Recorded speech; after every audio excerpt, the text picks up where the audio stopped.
오늘 하나님께서 우리에게 주시는 말씀은 사무엘상 24장 4절의 말씀입니다. 다윗의 사람들이 이르되 보소서 여호와께서 당신에게 이르시기를 내가 원수를 내 손에 넘기리니 내 생각에 좋은 대로 그에게 행하라 하시더니 이것이 그날이니이다 하니 다윗이 일어나서 사울의 겉옷 자락을 가만히 베니라. 아멘. 우리는 살아가면서 기회와 선택으로 인생의 항로가 결정이 되는 것 같습니다. 어릴 때는요, 부모님의 기회와 선택에 의해서 그 삶이 결정이 되지만 성인이 되면 본인에게 주어진 기회와 선택으로 인생의 방향을 설정하게 됩니다. 어떤 사람은 자신에게 주어진 기회에 대해서 선택을 하고 후회를 하곤 합니다. 주로 결혼하신 분들이 이렇게 후회를 하는 것 같고요. 어떤 분들은 만족을 하기도 합니다. 주로 결혼을 하지 않은 분들이 만족을 하는 것 같습니다. 그러나 사람마다 모두 선택에 대한 책임을 져야 한다는 것, 이 사실은 공통적인 것 같습니다. 흔히 기회는 만들어가는 것이라고 그러죠. 세상에서 살아가다 보면은요, 기회라는 것은 만들어가는 것보다는 외부에서 오는 경우가 더 많은 것 같습니다. 그러나 선택은 본인의 몫입니다. 주어진 기회를 선택하는 것과 책임을 지는 것은 결국 자기 자신뿐이라는 거죠. 자, 그렇다면 이렇게 기회와 선택의 사이에서 중요한 것이 뭐냐면 어떤 가치 기준을 가져야 하는가? 어떤 가치 기준을 가져야 하는가? 바로 이것입니다. 오늘은 여기서부터 좀 말씀을 시작하려고 합니다. 가치 기준을 올바로 세우기 위해서 사람들은 철학을 공부를 합니다. 왜 철학을 공부하느냐? 철학이라는 학문이 세상과 인간에 대해서 탐구를 하는 학문이기 때문에 그렇습니다. 즉 세상이 무엇으로 구성이 되어 있으며 인간은 어떻게 살아가야 하는가, 이거를 고민하고 풀어가는 학문이 바로 철학이죠. 이런 탐구가 세상에서 살아가면서 수많은 기회와 선택에 대해서 가치 판단의 기준을 세우도록 도와준다라는 겁니다. 자, 그런데 문제는 무엇입니까? 제대로 철학을 공부하면 좋겠지만 대부분의 사람은 철학과는 상관없이 살아갑니다. 왜? 어렵기 때문에 그렇죠. 또 어렵기도 하지만 생각하고 고민하기 싫기 때문입니다. 더 깊은 사색을 추구하기보다는 세상에서 전해주는 쉽고 편한 인스턴트 명령어에 더 민첩하게 반응을 한다라는 것이죠. 가장 쉽게 반응하는 것이 무엇일까요? 돈입니다. 돈. 돈이 되는 곳에 사람이 모이죠. 돈이 힘이고요. 돈이 철학이라고 이야기합니다. 돈이면 이깟 환경오염, 뭐 그리 대수입니까? 기상이변이 일어나도요, 돈만 더 벌 수 있다면 상관이 없다라는 겁니다.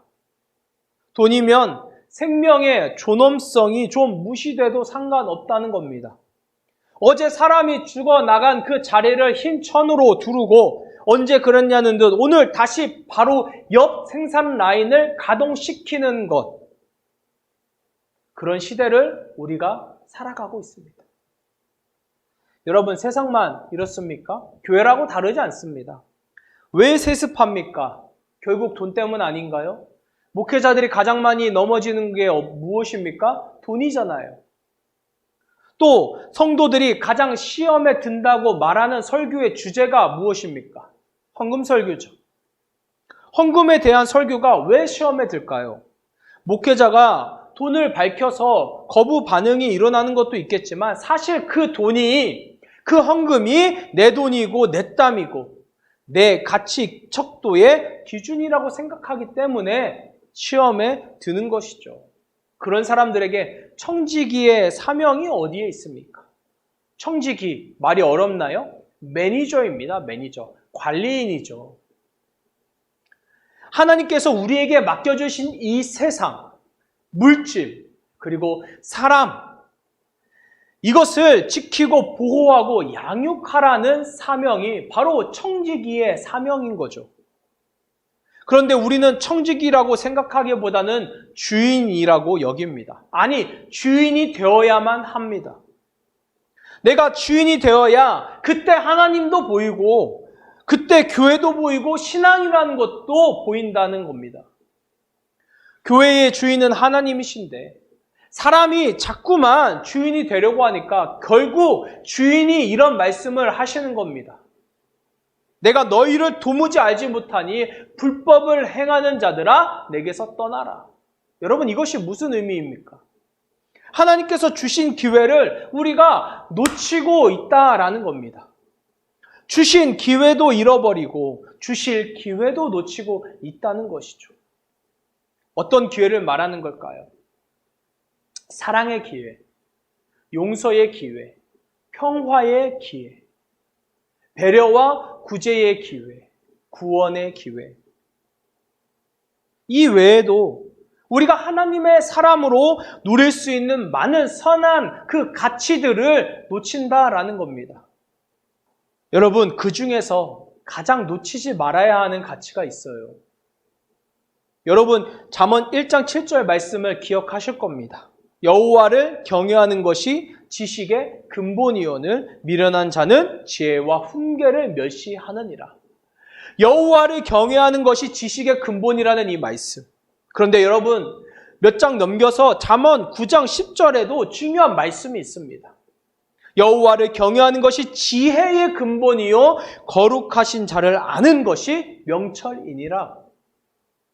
여호와를 경외하는 것이 지식의 근본이고 지혜의 근본이고 거룩하신 하나님을 아는 것이 바로 명철이라는 겁니다. 정리하면 우리 그리스도인이 이 세상에서 어떻게 살아가야 하는지 주어지는 기회와 선택의 순간에 작동되어야 하는 그 삶의 철학, 가치의 기준은 바로 하나님을 아는 것, 하나님을 경외하는 것입니다. 하나님을 아는 것, 여호와를 경외하는 것. 이것은요, 저만 이야기하는 것이 아닙니다. 시편에 보면 여호와를 경외하는 것에 대해서 수없이 증거가 제시되고 있습니다. 제가 몇 구절 읽어드릴게요. 여호와를 경외하는 자에게 택할 길을 그가 가르치신다. 시편 25편 12절. 여호와의 친밀하심이 그를 경외하는 자에게 있고 언약을 보이신다. 시편 25편 14절. 성도들아, 여호와를 경외하라. 그를 경외하는 자에게 부족함이 없다. 시편 34편 9절.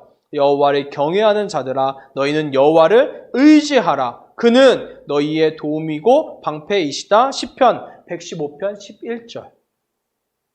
이렇게 시편의 기자는요, 여호와를 경외하는 자들을 하나님께서 어떻게 지키시고 그 삶을 인도하시는지를 증언하고 있습니다. 여러분, 우리가 하나님 알기에 힘써야 합니다. 또 여호와를 경외하는 것에 목숨처럼 여겨야 합니다. 이것을 잃어버리면요, 우리는 소망이 없어요. 그런데 이것만이라도 붙잡고 있다면 우리가 회복할 수 있다라는 겁니다. 자, 그렇다면 하나님을 알고 경외하는 이에게 기회가 주어졌을 때 무엇이 다를까요? 무엇이? 바로 기회를 분별할 수 있는 영적인 시야가 열립니다. 기회를 분별할 수 있는 영적인 시야. 즉, 내가 이 기회를 붙잡아야 하는지 아니면 포기해야 하는지를 깨닫게 된다라는 겁니다. 여러분, 이것은 단순히 세상에서 말하는 성공에 대한 것이 아닙니다. 하나님께서 원하시는 것인지 아닌지 영적 가치 선택의 분별에 대한 겁니다.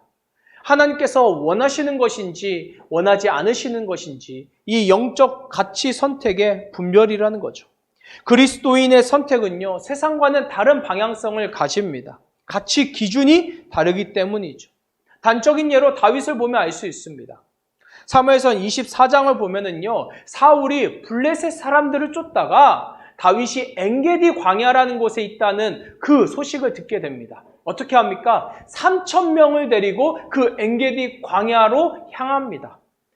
광야에 다다랐을 때 사울이 볼일을 보러 엔게디 동굴 그 속에 혼자 가게 됩니다. 그런데 하필 거기에 누가 있습니까? 다윗과 다윗의 사람들이 그곳에 있었습니다. 다윗의 사람들이 다윗에게 말을 합니다. 오늘 읽은 본문의 말씀이기도 한 사무엘상 24장 4절의 말씀입니다. 다윗의 사람들이 이르되 보소서 여호와께서 당신에게 이르시기를 내가 원수를 내 손에 넘기리니 내 생각에 좋은 대로 그에게 행하라 하시더니 이것이 그날이니이다 하니 다윗이 일어나서 사울의 겉옷 자락을 가만히 베니라. 자, 여러분, 사울을 죽일 수 있는 기회입니다. 하나님께서 다윗에게 원수를 넘겨주신 날이 바로 오늘이라는 거예요. 오늘. 여러분, 다윗과 함께하고 있는 이 사람들 아시죠? 아둘람 그 공동체에 자발적으로 도망쳐온 자들입니다. 인생에서 가장 밑바닥을 경험한 자들이죠. 환난당한 자, 빚진 자, 마음이 원통한 자들이 바로 그들입니다. 이 사람들에게 얼마나 그 서러움이 가득했겠습니까? 당장이라도 그 서러움을 씻어버리고자 사울을 죽이고 싶었을 겁니다. 그래서 다윗을 계속 재촉하는 거예요. 하나님께서 주신 기회를 놓칠 수 없다고 다윗을 압박하고 있는 겁니다. 그런데 다윗은 달랐습니다. 그의 선택이 달랐어요. 다윗은 사울을 죽이는 것이 하나님의 뜻은 아니라고 생각을 했습니다. 이유는 간단합니다. 사울이 하나님의 기름 부음을 받은 자이기 때문이죠. 기름 부음을 받았다는 것이 무슨 뜻일까요? 기름 부음. 하나님께서 하나님 나라의 도구로 택하셔서 하나님의 것으로 삼으셨다라는 뜻입니다. 다시 한 번만요. 하나님께서 하나님 나라의 도구로 택하셔서 하나님의 것으로 삼으셨다라는 뜻입니다. 예언자, 제사장, 왕이 바로 기름 부음을 받은 자들입니다. 이들의 소유권이 누구입니까? 바로 하나님입니다. 예언자, 제사장, 왕은요, 자신의 삶에 대한 소유권을 주장할 수 없는 자들입니다. 주인이 하나님이시니까. 그러니까 다윗은 이것을 알고 있었습니다. 이것을 깨닫고 있었어요. 사울의 주인이 하나님이시기 때문에 다윗은 사울을 죽일 수가 없었습니다. 하나님을 아는 것, 하나님을 경외하는 것, 바로 이것이 다윗의 가치 기준이었다라는 것입니다. 이런 다윗이었기 때문에 하나님은 다윗에게 기회를 분별할 수 있는 이 영적인 눈을 허락하신 겁니다. 다른 사람들이 보지 못하는 영적인 지혜와 지식이죠. 다윗은 사울의 목숨을 대신해서 옷자락을 베죠. 그것으로 사울과 대화를 시도합니다. 사무엘상 24장 10절로 11절의 말씀입니다. 다 같이 한번 읽어볼게요. 오늘 여호와께서 굴에서 왕을 내 손에 넘기신 것을 왕이 아셨을 것이니이다. 어떤 사람이 나를 권하여 왕을 죽이라 하였으나 내가 왕을 아껴 말하기를 나는 내 손을 들어 내 주를 해하지 아니하리니 그는 여호와의 기름 부음을 받은 자이기 때문이라 하였나이다. 내 아버지여 보소서, 내 손에 있는 왕의 옷자락을 보소서. 내가 왕을 죽이지 아니하고 겉옷 자락만 베었은즉 내 손에 악이나 죄가가 없는 줄을 오늘 아실지니이다. 왕은 내 생명을 찾아 해하려 하시나 나는 왕에게 범죄한 일이 없나이다. 사울은 부끄러웠습니다. 자신은 다윗을 죽이려고요. 3,000명의 군사를 데리고 지금 이 엔게디로 왔는데 다윗은 자신을 단번에도 죽일 수 있었지만 하나님께서 기름 부은 자라는 그것 때문에 죽이지 않았다라는 것을 사울이 깨닫게 되죠. 사울과 다윗의 분명한 차이를 우리가 여기에서 발견을 할 수 있는 겁니다. 물론 사울은 이후에 다윗을 계속 쫓아다니면서 그를 죽이려고 합니다. 그리고 사무엘상 26장에서 또 한 번 다윗이 사울을 죽일 수 있는 기회가 왔지만 그는 사울을 죽이지 않습니다. 왜요? 다윗에게 기회가 왔지만 그는 또 세상의 선택이 아닌 하나님을 아는 자, 여호와를 경외하는 자의 선택을 하기 때문이죠. 이런 다윗을 보면서 사람들은요, 답답했을 겁니다. 그가 이해가 되지 않았을 거예요. 왜냐하면 그들의 수준에서는 그들의 수준에서는 상상할 수 있는 그런 선택이 아니기 때문이죠. 여러분, 지금도 다수가 바라고 원하는 기회 앞에서 그리스도인이기 때문에 그리스도인이라서 고민하고 결국은 선택을 포기하고 돌아서는 이들이 있다라는 사실입니다. 사람들이 보기에 이해하기 어렵고 답답하게 생각할 겁니다. 때로는 혼자만 잘났냐고, 뭐가 그리 대단하다고, 그렇게 의인인 척하냐고 손가락질을 할 수도 있습니다. 그러나 그리스도인이라면, 하나님을 경외하는 자라면 기회와 선택 사이에서 하나님이 주시는 지혜와 지식으로 분별할 수 있는 용기가 필요하다라는 겁니다. 그리스도인으로서 당장 눈앞에 놓여있는 이익을 쫓다가는 소탐대실 할 수 있습니다. 앞에서도 언급했듯이 그리스도인이 가치 판단의 기준을 하나님이 아니라 돈에 두면, 이 세상 것에 두면 결국엔 나중에 심판대 앞에 서게 되어 있습니다. 그것이 하나님의 정의이고 공의예요. 나중에 모든 것을 잃어버리고 후회해도 늦어버립니다. 그때 하나님 앞에서 자비를 베풀어 달라고 해도 소용이 없어요. 내가 너를 도무지 모른다고 그분이 말하실 겁니다. 다윗의 목표는요, 이스라엘 왕이 되는 것이 아니었습니다. 만약 그의 목표가 왕이 되는 것이었다면 사울은 이미 목이 잘려서 죽었을 겁니다. 다윗의 시선은요, 하나님께 있었습니다. 하나님 나라에 그의 시선이 머물러 있었다라는 것이죠. 사랑하는 여러분, 하나님 나라의 길이 아니라면요, 과감하게 돌아설 수 있기를 소망합니다. 여러분에게 많은 기회가 주어질 것입니다. 아니, 이미 어떤 분들은요, 많은 기회를 경험하셨을 겁니다. 여러분, 어떤 선택을 하셨습니까? 그리고 앞으로 여러분은 어떤 선택을 하실 겁니까? 가치 기준이 분명해야 합니다. 제가 질문해 볼까요? 하나님을 알기 위해서 노력하고 계십니까? 여러분, 하나님을 경외하고 계시나요? 여러분만의 신앙 철학이 있으십니까? 가치 선택의 기준이 분명하신가요?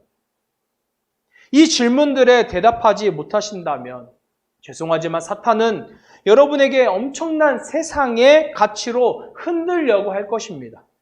돈으로, 쾌락으로, 세속적 성공으로, 이성으로, 그리고 은밀하게 이루어지는 죄들로 여러분들을 미혹할 것입니다. 그렇게 살아도 괜찮아. 다 그렇게 살아. 뭐가 그렇게 잘났니? 여러분의 영적인 판단 능력을 희미하게 마비시켜 버릴 겁니다. 계속 끌려가다가 어느새 정신을 차려보면 주님으로부터 너무 멀리 떨어진 나를 발견하곤 좌절하게 되겠죠. 사탄은 여러분이 다시 돌아오기를 포기하게 만들 것입니다. 그러나 기억하시기 바랍니다. 그 순간에도 여전히 하나님은 돌아올 기회를 주시고 선택할 용기를 허락하신다라는 겁니다. 아버지께 돌아온 탕자를 기억하시죠? 세상 그렇게 방탕하게 살다가 아버지께 받은 유산 다 탕진하고 비참하게 인생 나락으로 떨어졌던 그 둘째 아들. 그러나 그가 용기를 내어서 아버지께 돌아오기로 결정을 합니다. 아버지는 멀리서 오는 그 아들을 보고 버선발로 나가서 옷을 다 뒤집어 쓴 그 아들 안아주시고 입을 맞추고 가락지를 끼우고 새 옷을 입혀주시죠. 그리고 말하는 겁니다. 잘 왔다. 내 아들 잘 돌아왔다. 여러분, 이게 아버지의 사랑 아닙니까? 우리 하나님 사랑 아니에요? 탕자가 누굽니까? 바로 우리잖아요. 바로 우리가 탕자잖아요. 탕자 이야기는요, 그래서 우리의 이야기인 것입니다. 오늘 여러분에게 어떤 기회가 주어졌습니까? 그리고 여러분은 어떤 선택을 하실 겁니까? 바라기는 저와 여러분이 다윗과 같은 선택을 하는 그리스도인이길 소망합니다. 그리고 여러분 하나님을 신뢰하시길 바라요. 다윗의 주인이신 그 하나님이 바로 저와 여러분의 주인이시기도 합니다. 주인이신 그 하나님, 우리가 전적으로 신뢰하면서 당당하게 저와 여러분들의 오늘을 살아내는 그런 귀한 하나님의 자녀가 되기를 간절히 소망합니다. 우리 같이 묵상하면서 나아가겠습니다.